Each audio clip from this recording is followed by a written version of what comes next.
प्रिय विद्यार्थियों, आपका व्याकरण का जो अंतिम टॉपिक है वो है अलंकार। आज हम उसी को करने जा रहे हैं, जिसका प्रश्न बनता है अलंकार किसे कहते हैं।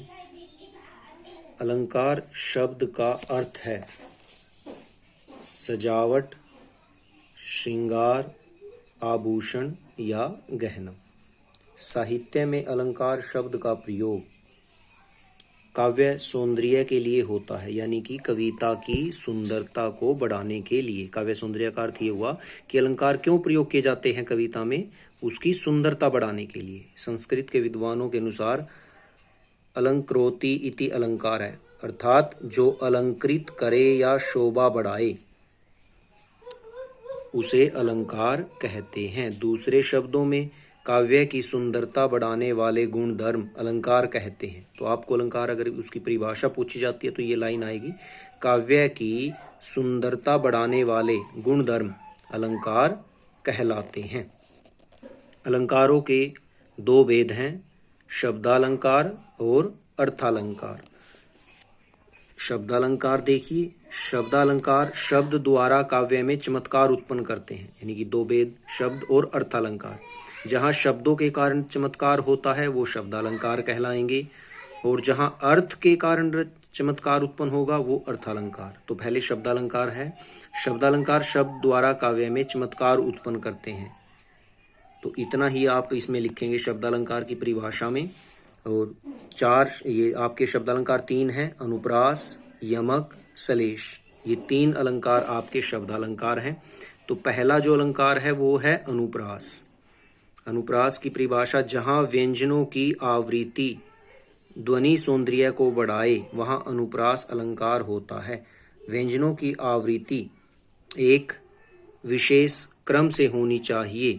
सौंदर्यवर्धक व्यंजक शब्दों के प्रारंभ, मध्य या अंत में आने चाहिए। आप इसकी जगह थोड़ी सी आसान परिभाषा लिख सकते हैं, जहाँ व्यंजनों की बार बार आवृत्ति हो वहाँ अनुप्रास अलंकार होता है। बार बार आवृत्ति, आवृत्ति का अर्थ होता है आना, यानी कि एक ही वर्ण बार बार आए। तो यहाँ पर आप परिभाषा के साथ एक उदाहरण याद करेंगे। जो सबसे आसान उदाहरण है वो मैंने लिख दिया, ये आप याद कर लीजिए, बिल्कुल आसान है। रघुपति राघव राजा राम। अब मैं इसमें समझा देता हूँ कि अनुप्रास किस वजह से हुआ। जैसे रघुपति में भी पहला जो वर्ण है वो र, राघव में भी पहला वर्ण र, राजा र, राम र, यानी कि सभी शब्दों में एक ही वर्ण की बार बार आवृत्ति हुई है। आवृत्ति का अर्थ मैंने भी बताया था आना, यानी कि सभी शब्दों में एक ही वर्ण बार बार आ रहा है। अगर किसी रचना में इस प्रकार एक ही वर्ण बार बार आए तो वहां अनुप्रास अलंकार होता है। समझ में आ गया होगा ये कि अनुप्रास अलंकार क्या होता है। जहां वर्णों की बार बार आवृत्ति हो या वर्णों की आवृत्ति से चमत्कार उत्पन्न हो वहां अनुप्रास अलंकार होता है। बाकी काफी सारे उदाहरण दिए गए, जैसे कल, कानन, कुंडल, मोर, पखा। अब कल में भी क, कानन में क, कुंडल में क, तो ये क का आ गया बार बार, इसलिए यहाँ अनुप्रास अलंकार हो गया। जो खग हूँ तो बसेरो करो मिली, कालिंदी कूल कदम की डारिन। तो देखिए इस पंक्ति में क की आवृत्ति हुई है, इसलिए यहाँ पर अनुप्रास अलंकार। आगे बहुत सारे उदाहरण दिए गए हैं, आप उनको समझ लीजिए। यानी कि एक ही वर्ण इन पंक्तियों में बार बार आ रहा है, इसलिए इन पंक्तियों में अनुप्रास अलंकार होता है।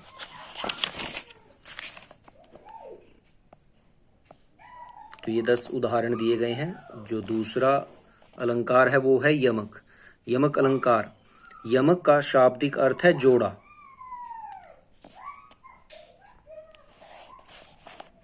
वही शब्द पुनि पुनि परे, अर्थ भिन्न ही भिन्न। ये पंक्ति दी गई है भाई, जब कविता में एक ही शब्द दो या दो से अधिक बार आता है किंतु हर बार अर्थ भिन्न होता है, भिन्न का अर्थ होता है अलग, वहाँ यमक अलंकार होता है। तो यही से आप परिभाषा लिखेंगे, जब कविता में एक ही शब्द दो या दो से अधिक बार आता है किंतु हर बार अर्थ भिन्न होता है, यानी कि शब्द एक है, वो पंक्ति में एक से अधिक बार यानी 2 बार आएगा, लेकिन एक शब्द होते हुए भी उसका अर्थ अलग निकलेगा। अब जैसे उदाहरण से समझ में आ जाएगा, काली घटा का घमंड घटा। तो देखिए घटा शब्द 2 बार आया इस पंक्ति में, एक यहाँ घटा और एक यहाँ घटा। तो काली घटा, यहाँ घटा का अर्थ होता है बादल यानी काले बादल, और यहाँ घटा का अर्थ होता है कि उसका जो असर है, प्रभाव है, वो कम हो गया, यानी कि दोनों जगह उसका अर्थ अलग अलग है। यहाँ पर बादल, यहाँ कम होना। तो देखो शब्द एक ही था, घटा घटा, दो बार आया एक पंक्ति में, लेकिन दोनों बार उसका अर्थ अलग होता है। यही यमक है। यमक का अर्थ जोड़ा, यानी कि जब एक पंक्ति में, किसी काव्य पंक्ति में एक शब्द दो या दो से अधिक बार आए और हर बार उसका अर्थ अलग निकले, शब्द एक ही है लेकिन उसका अर्थ अलग निकल रहा है, यही यमक की विशेषता होती है।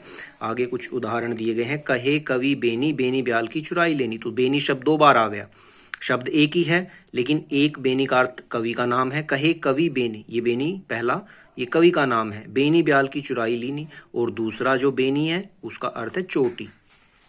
तो एक ही शब्द के दो अलग अलग अर्थ, इसलिए यमक अलंकार। कनक कनक ते सोगुनी मादकता अधिकाय, वो खाए बुराए जग या पाए बुराए। कनक कनक, कनक शब्द दो बार आया, एक बार इसका अर्थ होता है दतूरा, नशे का पदार्थ होता है, और दूसरी बार सोना, यानी कि जो जिसके आभूषण या गहने बनाए जाते हैं।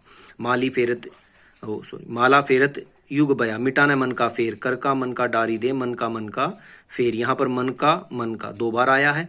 कर का, कर होता है हाथ, हाथ में हम जो माला लेकर उसके मन के यानी मोतियों को घुमाते हैं, यहाँ मन के का अर्थ मोती है। दूसरा जो मन का फेर, वही मन के अंदर जो मैल है उसको हमें दूर करना चाहिए। यहाँ मन का यानी कि मन के अंदर का। जेते तुम तारे तेरे नभ में न तारे हैं, यहाँ तारे शब्द दो बार आया है। जेते तुम तारे, ईश्वर की बात की जा रही है। भाई हे परमात्मा, हे प्रभु, तुमने जितनों का उद्धार कर दिया। तो पहले तारे का उद्धार करना है, भाई उतने तो आकाश में तारे भी नहीं है, और दूसरे तारे का अर्थ सितारे हैं जो आसमान में होते हैं। यानी एक तारे का अर्थ उद्धार करना, दूसरे तारे का सितारे। तो इस प्रकार ये आगे उदाहरण दिए गए हैं जहां पर एक ही शब्द दो बार आया लेकिन अर्थ उसका अलग अलग निकला। तो तीसरा जो शब्द अलंकार बनता है वो श्लेष।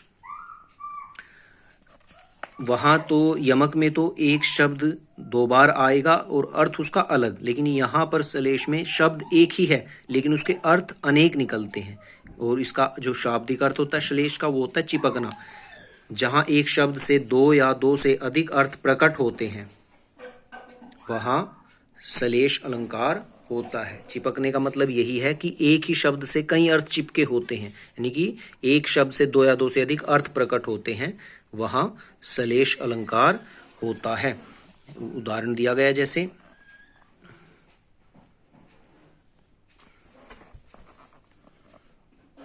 मधुवन की छाती को देखो सूखी कितनी इसकी कलियां। तो यहाँ पर कलिया शब्द का प्रयोग एक बार हुआ है किंतु इसमें अर्थ की भिन्नता है, यानी इसके दो अर्थ निकल रहे हैं। पहले तो कली का अर्थ होता है खिलने से पूर्व की फूल की दशा, यानी जब फूल खिलता है तो उससे पहले वो एक कली के रूप में होता है।